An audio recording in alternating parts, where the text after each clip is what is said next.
ప్రభుత్వం మెడికల్ కాలేజీల ప్రైవేటీకరణ చేయడం కార్పొరేట్లకు మేలు ప్రజలకు కీడు చేయటమేనని సిపిఎం రాష్ట్ర కార్యదర్శి వర్గ సభ్యులు బి బలరాం అన్నారు.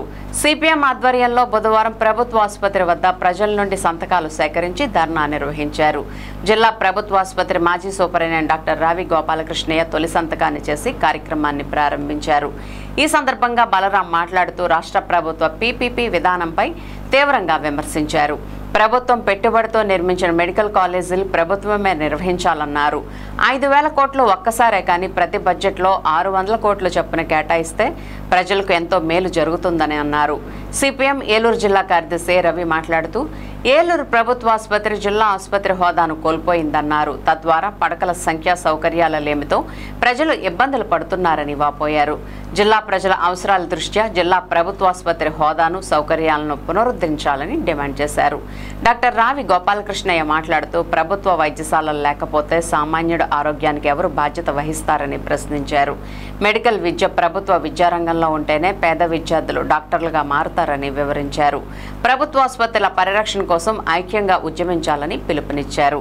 ఈ కార్యక్రమంలో సిపిఎం జిల్లా కార్యదర్శి వర్గ సభ్యులు డిఎన్విడి ప్రసాద్, పిల్లి రామకృష్ణ, నగర కార్యదర్శి పంపన రవికుమార్, నాయకులు S Shyamalarani, Pichuka Adiseshu, M Isaac, J Gopi, YS Kanakarao, G Ravikishore, R Arunakumari, Bodem Srinu, G Koteswararao, Katta Satyanarayana, K Lenin, Narasimhamurthy, Shivaji, Satyanarayana, Amar Kumar, Sekhar, Narasimhaswamy తదితరులు పాల్గొన్నారు.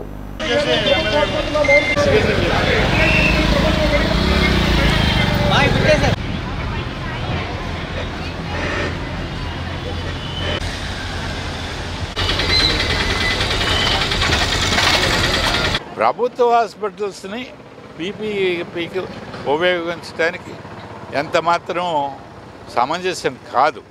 ఇక్కడ ఇన్ఫ్రాస్ట్రక్చర్ తీసుకెళ్ళి వాళ్ళెవరికో అప్పచెప్పి మనం కష్టపడిన దాన్ని ఇంకొకరికి ఇవ్వటం అనేది చాలా అన్యాయమైనటువంటి విషయం. ఈ ఇన్ఫ్రాస్ట్రక్చర్ని 100కి 100 పళ్ళు కూడా మన ప్రభుత్వం సిబ్బంది ఉపయోగించుకోవాలి. ప్రస్తుతం ఉన్నటువంటి సిబ్బంది క్వాలిఫైడ్ కాకపోతే క్వాలిఫైడ్ వాళ్ళని ఎంప్లాయ్ చేసుకోవాలి. పని ఒత్తిడి అయితే కొత్త ఎంప్లాయ్మెంట్ జరగాలి.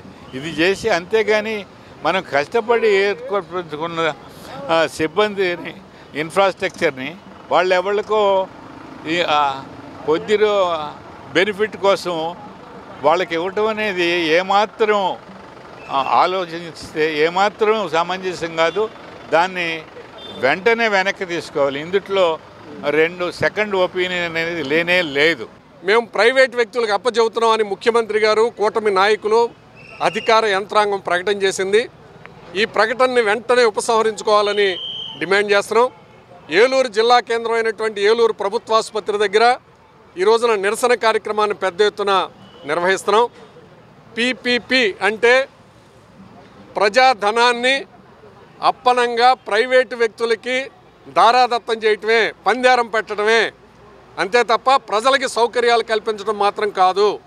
ఇప్పటికే ప్రభుత్వం, కేంద్ర రాష్ట్ర ప్రభుత్వాలు 100 కోట్లు ఖర్చు పెట్టినాయి.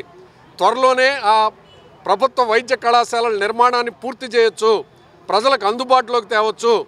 ఈ దశలో వీటిని ప్రైవేటు వ్యక్తులకు అప్పచెప్పడం అంటే వైద్యాన్ని వ్యాపారపరం చేయటమే. వైద్య కళాశాలని ప్రభుత్వ ఆధ్వర్యంలోనే నిర్వహించాలని డిమాండ్ చేస్తున్నాం. ప్రైవేటు పరం చేయటం అంటే వైద్య విద్యని ఈ రోజున సామాన్యులకి, పేదలకి, ప్రతిభ ఉన్న వారికి కూడా దూరం చేయటమే అవుతుంది. దళితులు, గిరిజనులు, వెనుకబడిన తరగతులు, మైనారిటీలకు దూరం అవుతుంది. సామాజిక న్యాయం దెబ్బతింటుంది. వీటన్నిటి రీత్యా ప్రభుత్వం తన నిర్ణయాన్ని ఉపసంహరించుకోవాలని డిమాండ్ చేస్తున్నాం. వైద్య కళాశాలను ప్రారంభించారు. ఈ సౌకర్యాలు కొన్ని అటు షిఫ్ట్ చేశారు. ఇక్కడ సౌకర్యాలు తగ్గిపోయినాయి. అటు వైద్య కళాశాలలోని మెరుగైనటువంటి సౌకర్యాలు లేవు. సిబ్బంది పూర్తి స్థాయిలో లేరు, డాక్టర్లు పూర్తి స్థాయిలో లేరు. ప్రజలకి న్యాయం జరగట్లేదు. అంచేత వైద్య కళాశాలల్లో సిబ్బందిని పెంచాలని కోరుతున్నాం. ఆసుపత్రుల్లో సిబ్బందిని పెంచాలని కోరుతున్నాం. వైద్య సౌకర్యాలు కల్పించాలని కోరుతున్నాం. అన్ని రకాల టెస్టులు ఇక్కడే నిర్వహించి ప్రజలకు అందుబాటులోకి తేవాలని కోరుతున్నాం. రాబోయే రోజుల్లో ప్రభుత్వం ఇదే విధానాన్ని కొనసాగిస్తే పెద్ద ఎత్తున ఆందోళనకు ఉద్యమిస్తాం. ఇప్పటికైనా రాష్ట్ర ప్రభుత్వం తన ప్రైవేటీకరణ విధానాలు ఉపసంహరించుకోవాలి. నిర్మాణంలో ఉన్నటువంటి వైద్య కళాశాలల్ని తక్షణం పూర్తి చేసి ప్రజలకు అందుబాటులోకి తేవాలి. ప్రభుత్వ ఆధ్వర్యంలోనే వీటిని కొనసాగించాలని డిమాండ్ చేస్తున్నాం.